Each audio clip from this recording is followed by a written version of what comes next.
Hello friends, good morning. Welcome to Edista classes. आज है 8 नवंबर 2020 और 8 नवंबर 2020 से इतने भी करंट अफेयर के इंपॉर्टेंट क्वेश्चन बनते हैं वो हम इस वीडियो में डिस्कस करेंगे। साथ ही मैं आपको हर एक क्वेश्चन से रिलेटेड इंपॉर्टेंट फैक्ट बताऊंगा, तो आप हमारा वीडियो पूरा और एंड तक ध्यान से देखिए। लास्ट में मैं आपसे एक क्वेश्चन पूछूंगा, आप उस क्वेश्चन का जवाब नीचे कमेंट बॉक्स में लिख सकते हैं। साथ ही क्वेश्चन से जुड़ी जितनी भी जानकारी आपके पास अवेलेबल हो, आप उसे नीचे कमेंट बॉक्स में लिखा कीजिए ताकि आपका प्रॉपर तरीके से रिवीजन हो सके। अगर आपको हमारी ये वीडियो पसंद आए, वीडियो को लाइक कीजिए। आपके पास जितने भी एजुकेशन ग्रुप हैं, आप उस ग्रुप में हमारे वीडियो को शेयर भी कीजिए और साथ ही हमारे चैनल एडी स्टार क्लासेस को सब्सक्राइब कीजिए। चलिए स्टार्ट करते हैं। आज का पहला क्वेश्चन है, हाल ही में राष्ट्रीय कैंसर जागरूकता दिवस कब मनाया गया है? अभी हाल ही में 7 नवंबर को राष्ट्रीय कैंसर जागरूकता दिवस मनाया गया है, यानी इस क्वेश्चन का ऑप्शन बी सही है, 7 नवंबर। National cancer awareness day 2020 Bharat में प्रतिवर्ष 7 नवंबर को कैंसर के लक्षणों और उपचार के बारे में जागरूकता फैलाने के लिए राष्ट्रीय कैंसर जागरूकता दिवस मनाया जाता है। विश्व स्वास्थ्य संगठन यानी WHO के अनुसार वैश्विक स्तर कैंसर दूसरी सबसे घातक बीमारी है जो मौत का प्रमुख कारण बनती है। 2018 में लगभग 18 मिलियन मामले विश्व स्तर पर थे, जिनमें से 1.5 मिलियन अकेले भारत में थे। 2018 में वैश्विक रूप से कुल 9.5 मिलियन मौत के मामले में भारत में लगभग 0.8 मिलियन कैंसर से मौतें हुई थी। इस दिन को पहली बार 2014 में केंद्रीय स्वास्थ्य मंत्री डॉक्टर हर्षवर्धन द्वारा घोषणा के बाद मनाया गया था। यह दिन वैज्ञानिक मैरी क्यूरी की जयंती का दिन है, जो भौतिकी में 1903 के नोबेल पुरस्कार की विजेता रही हैं। बात है नेशनल कैंसर अवेयरनेस डे की, तो हम ये है हमारा राष्ट्रीय कैंसर। देखिए, आपको कंफ्यूज नहीं होना है, हमने बात की है राष्ट्रीय कैंसर जागरूकता दिवस की, लेकिन अगर हम बात करें वर्ल्ड कैंसर डे, तो वर्ल्ड कैंसर डे 4 फरवरी को मनाया जाता है। प्रत्येक देश में 4 फरवरी को वर्ल्ड कैंसर डे मनाते हैं, लेकिन भारत में सिर्फ नेशनल लेवल पर 7 नवंबर को कैंसर के बारे में जागरूकता दिवस मनाया जाता है। अगला क्वेश्चन है, हाल ही में किसने प्लास्टिक लाओ मास्क ले जाओ पहल का शुभारंभ किया है?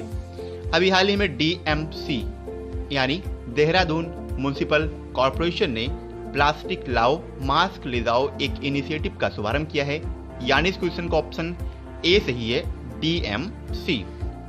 DMC उत्तराखंड के देहरादून नगर निगम ने प्लास्टिक कचरे के खतरे से निपटने और कोविड-19 के प्रसार को रोकने के लिए प्लास्टिक लाओ मास्क ले जाओ नामक एक नई पहल की शुरुआत की है। इस पहल के तहत प्लास्टिक कचरे के बदले 5000 फेस मास्क वितरित किए जाएंगे। देहरादून के नगर आयुक्त इनका नाम है विनय शंकर पांडे, अपने घर से इन्होंने प्लास्टिक कचरा लाकर और फेस मास्क प्राप्त कर और प्लास्टिक कचरे के खिलाफ जनता में जागरूकता पैदा करके और मास्क का महत्व बताने वाले पहले व्यक्ति बने थे। बात है उत्तराखंड की। उत्तराखंड की 2 कैपिटल है, एक है देहरादून और दूसरी है गैरसैंण। आपको याद रखना है, देहरादून ये उत्तराखंड की शीतकालीन कैपिटल है, जबकि गैरसैंण ये उत्तराखंड की ग्रीष्मकालीन कैपिटल है। इसके वर्तमान समय के मुख्यमंत्री हैं त्रिवेंद्र सिंह रावत और उत्तराखंड की वर्तमान समय की राज्यपाल हैं बेबी रानी मौर्य। बात है उत्तराखंड की, यहाँ से 2 इंपॉर्टेंट फैक्ट बनता है जब भी बात आए, तो आपको याद रखना है उत्तराखंड से। एक है फूलों की घाटी यानी फ्लावर्स वैली और दूसरा जिम कॉर्बेट नेशनल पार्क।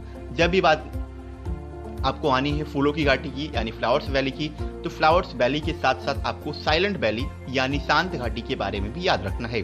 शांत घाटी ये केरला में है, जबकि फूलों की घाटी ये उत्तराखंड में है। और दूसरा फैक्ट है Jim Corbett national park. Jim Corbett national park, इसका जो पुराना नाम था वो था हैली नेशनल पार्क, और हैली नेशनल पार्क को ही बाद में 1936 में भारत का पहला राष्ट्रीय उद्यान जिम कॉर्बेट नेशनल पार्क के नाम से घोषित किया गया है।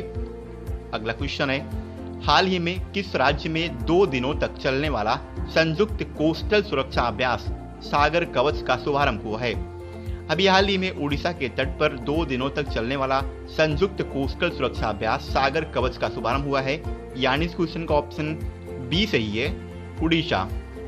उड़ीसा के पारादीप तट पर 2 दिनों तक चलने वाला संयुक्त तटीय सुरक्षा अभ्यास सागर कवच आरंभ हो गया है। अभ्यास उड़ीसा राज्य और पश्चिम बंगाल सरकारों के संयुक्त प्रयास से किया जा रहा है। इस अभ्यास का मुख्य उद्देश्य 26/11 मुंबई हमले के बाद हर साल की तरह इस साल भी पारादीप के तट पर अभ्यास करना रखा गया है।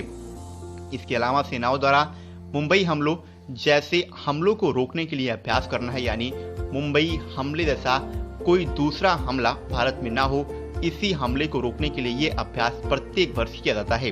भारतीय नौसेना, भारतीय तटरक्षक बल, उड़ीसा पुलिस, स्थानीय मछुआरों, वन विभाग और बंदरगाह समुद्री विभाग सहित 10 से अधिक ऐसे विभाग संयुक्त अभ्यास में शामिल हुए हैं। यह 2 दिनों तक चलेगा, जिसमें हमलों को रोकने के लिए रेड और ग्रीन टीमों का गठन किया जाएगा। इसके अलावा तटीय सुरक्षा के लिए इस वर्ष के अभ्यास को सागर कवच नाम दिया गया था।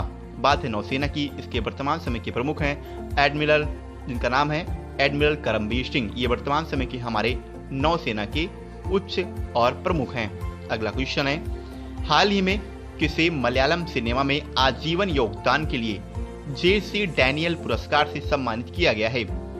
अभी हाल ही में अभिनेता हरिहरन को मलयालम सिनेमा में आजीवन योगदान के लिए JC डैनियल अवार्ड से सम्मानित किया गया है, यानी इस क्वेश्चन का ऑप्शन ए सही है, हरिहरन। प्रसिद्ध फिल्मकार हरिहरन को JC डैनियल पुरस्कार के लिए चुना गया है, जो मलयालम सिनेमा में आजीवन योगदान के लिए दिया जाने वाला स्टेट गवर्नमेंट का सर्वोच्च सम्मान है। इस पुरस्कार में 5 लाख रुपए का नगद पुरस्कार, एक प्रशस्ति पत्र और एक प्रतिमा शामिल है। उन्होंने 1972 में फिल्म गर्ल्स हॉस्टल का निर्देशन किया। इसके बाद उन्होंने मलयालम की कुछ सदाबहार फिल्मों को भी लेकर आए, जिससे मलयालम की जो फिल्म इंडस्ट्री है वो काफी ऊंचाई पर पहुंची और इसी वजह से अब हरिहरन को JC डैनियल पुरस्कार के लिए नामित किया गया है बाई स्टेट गवर्नमेंट।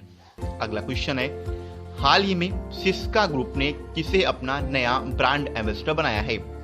अभी हाल ही में राजकुमार राव को सिस्का ग्रुप ने अपना नया ब्रांड एम्बेसडर नियुक्त किया है, यानी इस क्वेश्चन का ऑप्शन सी सही है, Rajkumar Rao. Fast moving electrical goods यानी FMEG कंपनी सिस्का ग्रुप ने अभिनेता राजकुमार राव को अगले ब्रांड का नया चेहरा यानी ब्रांड एम्बेसडर बनाया है। राव LED और फैन सेगमेंट में सिस्का उत्पादों की सेल बढ़ाने के लिए कंपनी के साथ मिलकर प्रचार करेंगे। इस साझेदारी के तहत सिस्का ग्रुप एक नया विज्ञापन यानी एक नया एडवर्टीजमेंट अभियान शुरू करेगा, जिसमें राजकुमार LED और फैन सेगमेंट के प्रचार पर ध्यान केंद्रित करेंगे। इसके अलावा कंपनी का उद्देश्य जितने भी शहरी ग्राहक हैं उनके साथ साथ टायर 2 और 3 बाजारों के उन लोगों के साथ मजबूत जुड़ाव का लाभ उठाना है जो अपने लक्ष्य समूहों के बड़े हिस्से को बनाते हैं, यानी एक ऐसे कस्टमर जो सिस्का के प्रोडक्ट को अधिक मात्रा में और बड़ी मात्रा में खरीदते हैं, उनके लिए एक लक्ष्य निर्धारित किया गया है।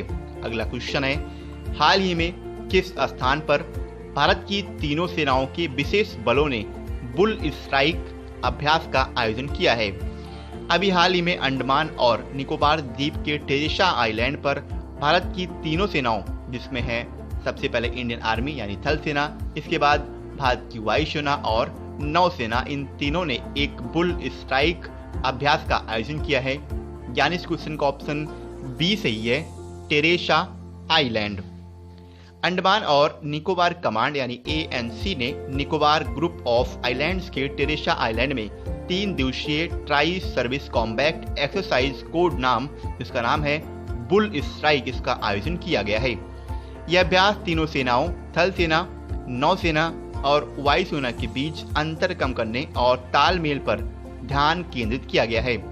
इस अभ्यास में भारतीय सेना की पैराशूट ब्रिगेड, मार्कोस यानी मरीन कमांडो फोर्स और विशेष बलों की टुकड़ी ANC के 3 सेवाओं के सैनिकों ने हिस्सा लिया है। साथ ही पैरा कमांडो की एक कंपनी, इंडियन नेवी की मार्कोस और भारतीय सेना की स्पेशल हेलिक बांड ऑपरेशन यानी SHBO द्वारा भारतीय सेना शतक प्लाटून द्वारा की गई। इसके अलावा कार्यवाही में advance airlifter C-13J, super Hercules से मुकाबला की फ्री हॉल और पैराड्रॉप भी शामिल था। इसके अलावा खोज और बचाव यानी सर्च एंड रेस्क्यू और चिकित्सा निवासी तथा जितने भी चिकित्सा निकासी उनके साथ ही उनकी प्रक्रियाओं में भाग लेने वाले सैनिकों द्वारा इसका अभ्यास भी किया गया है। अगला क्वेश्चन है, हाल ही में किसे हॉकी इंडिया का नया अध्यक्ष नियुक्त किया गया है? अभी हाल ही में ज्ञानेंद्रो निंगोम्बम को हॉकी इंडिया का नया अध्यक्ष अपॉइंट किया गया, यानी इस क्वेश्चन का ऑप्शन ए सही है, ज्ञानेंद्रो निंगोम्बम। मणिपुर के ज्ञानेंद्रो निंगोम्बम को निर्विरोध हॉकी इंडिया का अध्यक्ष चुना गया था, जबकि पूर्व अध्यक्ष मोहम्मद मुश्ताक अहमद वरिष्ठ उपाध्यक्ष पद पर निर्विरोध चुने जाने के बाद हॉकी इंडिया के कार्यकारी बोर्ड में फिर शामिल हो गए हैं। इससे पहले ज्ञानेंद्रो निंगोम्बम जुलाई 2020 से हॉकी इंडिया के कार्यवाहक अध्यक्ष के रूप में कार्य कर रहे हैं। वो हॉकी इंडिया के वरिष्ठ उपाध्यक्ष, मणिपुर हॉकी के वरिष्ठ उपाध्यक्ष और मणिपुर हॉकी के मुख्य कार्यकारी अधिकारी भी रह चुके हैं।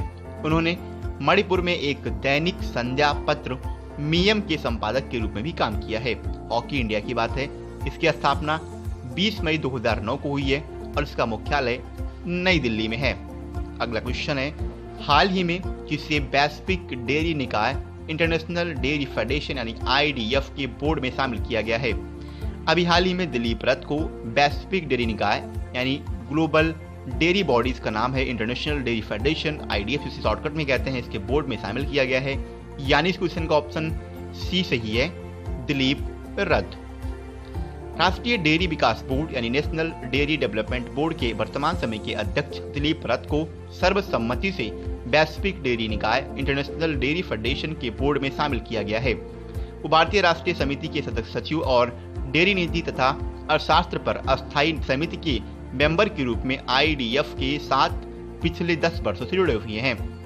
रथ ने IDF और खाद्य और कृषि संगठन यानी फूड एंड एग्रीकल्चर ऑर्गेनाइजेशन के बीच अक्टूबर 2016 में रॉटरडैम में IDF विश्व डेयरी शिखर सम्मेलन में डेयरी घोषणा पर हस्ताक्षर करने में एक महत्वपूर्ण भूमिका भी निभाई थी।